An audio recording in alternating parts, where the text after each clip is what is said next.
Sa totoong usapan 'no, kaya tinatawag ang kalingap, may views. 'Pag may views, may revenue. Anong bottom line? Masakit man pong tanggapin ano, ito yan.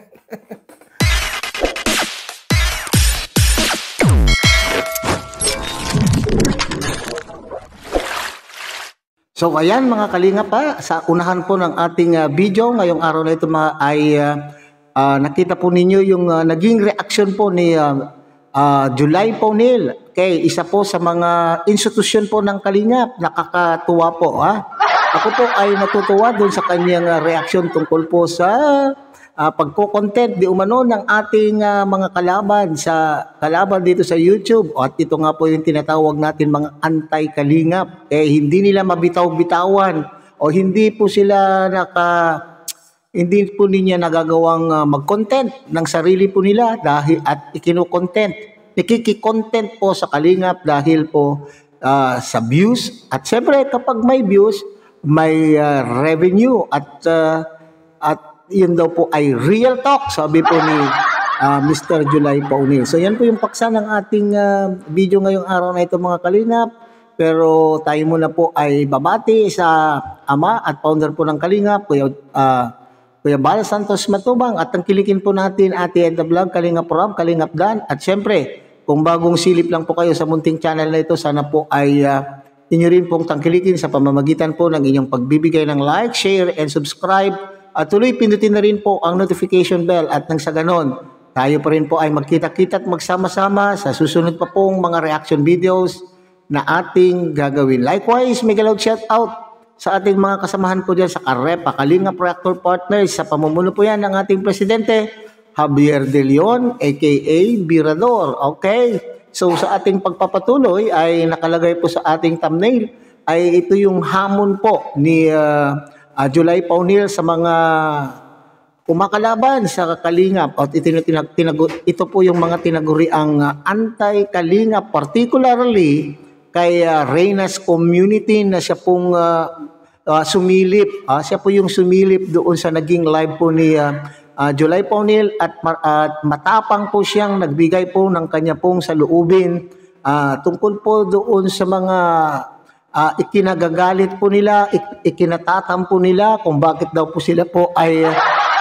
nagre-rebelde sa Kalingap. At yun naman po ay nasagot ng maayos nitong si July Paunil na wala pong pambabalahura, naging patas. Para sa akin mga Kalingap ay naging fair naman po sa pagsagot itong si July Paunil. Siyempre hindi natin iwawala doon sa paniniwala ng kabilang panig na maaring itong si July Paunil ay may pinapaboran. Siyempre, iisipin po nila na si July Paunil ay nandito sa Kalingap. Siyempre, ang kanya pong ipagtatanggol, natural, ang community kung saan po siya nakakabilang. So, may dalawang hamon po mga Kalingap itong si July Paunil sa ating mga anti-Kalingap na hanggang ngayon po ay talaga naman pong nag-iingay, hindi mapalagay at nag-iingay at wala na pong ginawa kundi busisiin at bigyan ng anong tawag dito mga Kalingap, at busisiin at talaga naman punain lahat ng galaw ng Kalingap. So bago po yan mga Kalingap, panuorin po natin, sabay-sabay natin panuorin ang isang maikling video clip na ating kinuha po nga sa live po ni July Paunil. Panuorin po natin mga Kalingap. Hindi na lang kasi, nanalang po ako kasi, yung sa akin kasi, ini-exaggerate ko lang kasi ang natatandaan ko kasi si Reyna ho, kaya hindi ko makakalimutan kasi record breaker yan. Hanggang ngayon po, walang bi-break po isang video, 8 million views. Pinakamataas pa sa channel na Rob. Ay di ba ako ang mga nagre-review sa mga about views na yan. Kaya hindi ako mapagkikwentuhan mo niyan. Hindi ako mapagkikwentuhan yan.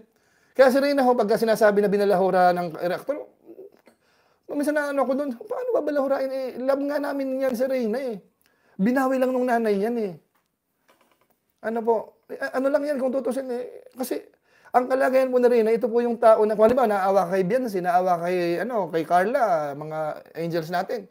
Mas higit mong dapat kaawaan si Reyna.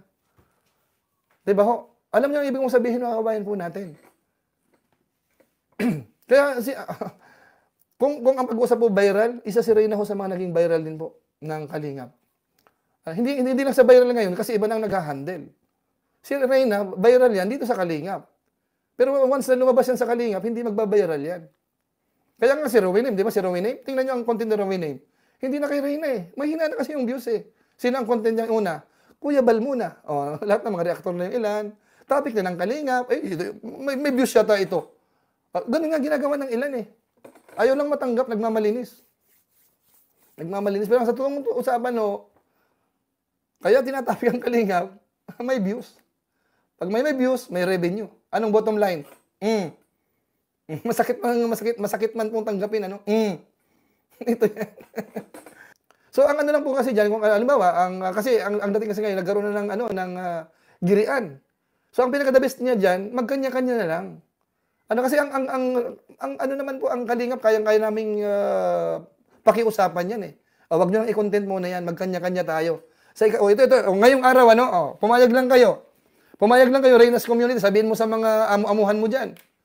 Sa kung sino man mga ka-frequency mo dyan, mga kachokaran mo dyan. Kasi paglalaban nyo sa Reyna eh. Di ba, paglalaban nyo sa Reyna? Pakiusapan namin yung mga Kalingap. Wag nyo mag-content kay Reyna. Magkanya-kanya tayo para matahimik ang community. Total, kung ang layo ninyo po ay pagtulong, tulungan nyo. I-vlog nyo sa hindi, bahala kayo sa buhay nyo. Kasi kung baga, kinuha na kasi eh. Alangan namang ituloy-tuloy pa na yung pagpunta-punta doon, pagsuporta, kasi kinuha na nga eh. So, pumayag lang kayo, magkanya-kanya tayo. Papakiusapan namin mga kasama natin ng reaktor. Kung may mga reaktor man na sa tingin nyo ay ng balahura, idemanda nyo. Kung sa tingin nyo sumobra sila, idemanda nyo. Para maging fair ho tayo. Kasi kung magpaparatangan tayo, naninira kayo, naninira kami, ay walang katapusan yan. Gira-gira yan. Ang gulo. Diba? Pero kung totoo na ang habol nyo talaga ay katahimikan, pagtulong lang kayo, magkanya-kanya tayo. Huwag nyo naman masyadong Kalingap. Hindi naman na kayo Kalingap eh. Sabihin ko na lang, salamat na lang sa inyo, nung nasa Kalingap pa kayo, tumulong naman kayo, salamat na lang sa inyo. Hindi naman namin makakalimutan yon. Pero ngayon nagkakaroon dito lang laging magulo, malagyan natin ang division mo ng mga partition. Tingnan nyo, karamihan sa inyo hindi papayag. Bakit? Views. Subukan mong i-propose mo sa mga kasamahan mo, kaalyado mo. Sigurado sasabihin nila, ayaw. Wala na akong content, hindi ko naman content si Bal Santos Matubang, wala akong views. Real talk po yan, real talk. Kung maganda ang intensyon nyo talaga kay Reyna, na hindi kung ano pa mang ibang motibo, papayag kayo, magkanya-kanya tayo. Observe, nakikipag-agawan ba ang mga reaktor ngayon kay Reyna sa mapag-content? Hindi nga eh. Kasi ang daming content sa Kalingap. Ang dami, kay Federico nga lang sawang-sawa na itong mga reaktor dito eh. Di ba? Okay, so, para sa akin mga Kalingap, ito yung pagkakaintindi ko po sa naging pahayag po ni July Paunil sa kanya pong naging live. Okay, so may dalawang hamon nga po dyan si July Paunil. Una nga po dito ay yung para matigil na po ang bangayan, para wala na pong nagbabatuhan, wala nang nagbabatuhan ng kung ano-ano sa bawat sa magkabilang panig. At ito nga po yung panig po ng anti-Kalingap na kasama po diyan si Reyna's Community at siyempre ng Kalingap. Kung talaga daw po ang hamon po diyan ay kung talagang nagmamahal sa kapayapaan, kung ang kagustuhan po ng Reyna's Community na ito or ang anti-Kalingap ay kapayapaan, at gusto po nila yung katahimikan, ay sabi niya, hinahamon po niya, okay, wag nang pakikialaman ng Kalingap, okay, magkanya-kanya, magkaroon na po sana daw po ng pader sa pagitan po ng magkabilang panig. Pero ang para sa akin naman po, ito ba ay kakagatin o kakasaba ang mga anti-Kalingap sa hamon na ito ni July Paunil, mga Kalingap. Okay? So sa ating palagay ay hindi na po sila kakasa o hindi na po hindi na po nila susundin kung ano man po yung hamon na yan o kung ano man po yung pakiusap na yan ni July Paunil, mga kalingap. Bakit po? Para sa akin, sa tono po ng kanila pong pananalita, at ako naman po ay nakakapamasyal minsan, nakakasilip sa kanila pong mga live at napapakinggan ko yung kanila pong sinasabi, ay para bagang malalim. Para sa akin ay malalim yung sugat na kanila pong nadulot po ng mga pangyayari. Malakas yung kanilang paniniwala na sila po ay binalahura.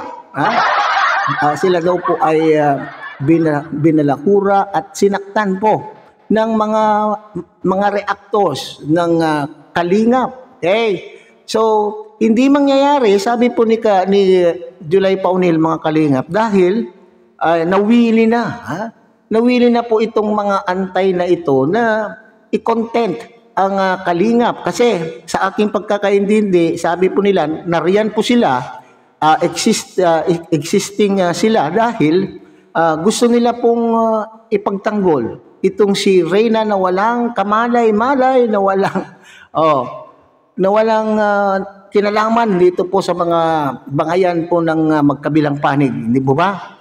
Okay, so dito naman po sinasabi, nasasaktan daw po sila, pero kung ating babalikan po sa mga naging vlog, sa mga vlog po o sa mga naging reaction ng mga reactors na ito, parang wala naman din. Sang-ayon po ako doon sa sinasabi po ni July Paunil na parang hindi naman po binalahura ng mga reactors si Reyna. Unang-una ay mahal na mahal po ng mga kalingap, lalo na itong mga supporters. Maraming nagmamahal po kay Reyna.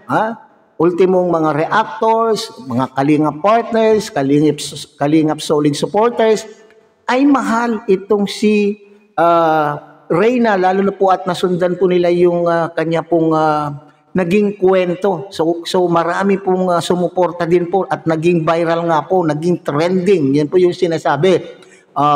Trending na trending po itong si Reyna nung nandito sa kalingap. So ngayon po ay hindi na, dahil iba na po yung humahawak. So balikan po natin kung bakit siguro ay sa aking palagay, sa aking palagay ay hindi tutugon ang mga nandito nang sa kapayapaan na inaalok po ni July Paunil, sapagkat nawili na po nga sila. Kung inyo pong titignan ang kanila pong mga topic, kung inyo pong titignan ang kanila pong mga topic, itong mga antay na ito na sinasabing ipinagtatanggol lang daw po nila yung kanila pong minamahal na si Reyna, ay hindi naman po katugunan. Yung mga topic po nila ay hindi naman po sagot doon sa pambabalahura o di umano ng mga reactors kay Reyna. Hindi naman po pagtatanggol po kay Reyna, kundi lahat po ng lahat na lamang po ng mga content, lahat na lamang po ng mga vlog ng kalingap na pwede po nilang i-reactionan, ay nire-reactionan na nila at ginagawan na po nila ng content. Okay, tignan po ninyo mga kalingap ang kanila pong mga content. So ibig sabihin, nawili. Nung una, ay nagkakaroon po tayo ng views. Okay, kasi nga, kung i-content po nila si Reyna sa ngayong panahon, ay maaaring kunti lamang po ang views. Pero noong nawili po sila na sila po ay gumagawa ng content base sa mga content po ng kalingap, ay doon na po sila nagkakaroon po ng views. So real talk daw, sabi po ni July Paunil, dahil mayroon views at mayroon revenue. Okay. So ano po yung pangalawang hamon po? Okay. Kung sa palagay po ng mga Reyna's community o sa mga anti-kalingap na ito na nagtatanggol po kay Reyna, ay sila po ay dihado, sila po ay binalahura, hinamak po ng mga ilang natin pong mga reactors. Ang hamon po dito ni July Paunil, mga kalingap, ay magdemanda. Sila po ay may karapatan na magdemanda. Upang sa ganun ay masagot ang kanila pong mga reklamo at mabigyan po ng hustisya yung kanila pong sakit na kanilang nararamdaman. Ha? Pero narinig ko may sagot po dyan ng kaagad-agad itong si Reyna's community. Hindi daw po sila kagaya ng kalingap na kunting kibot po ay anong tawag dyan? Ay demanda. Ha? So ibig sabihin, walang silbi yung hamon na ito. So ibig sabihin ay hindi din po sila naniniwala sa kapayapaan. Wala na po sa kanila yung katahimikan. Ha?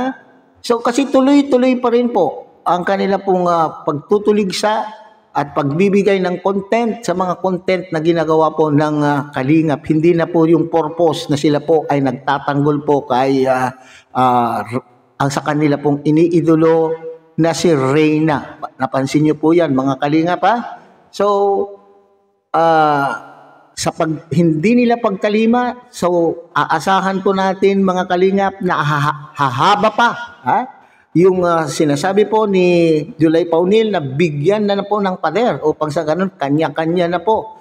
Sila po ay gagawa rin po ng kanila pong sariling content. Kung gusto po nilang araw-arawin, minuto, oras-oras, content po nila si Reyna, walang problema. So, nakikita lang naman natin dito, ang pinagmulan po dyan, ang sigalot po ng magkabilang panig ay yung dahilan po dyan ay si Reyna. Ha? Nagalit lang naman itong mga reactors, mga nag-content po sa mga reactors, hindi doon po kay Reyna mismo. Hindi doon hindi umiikot yung kanilang mga content kay Reyna, kundi doon sa mga tao na kumuha po kay Reyna. Hindi po ba?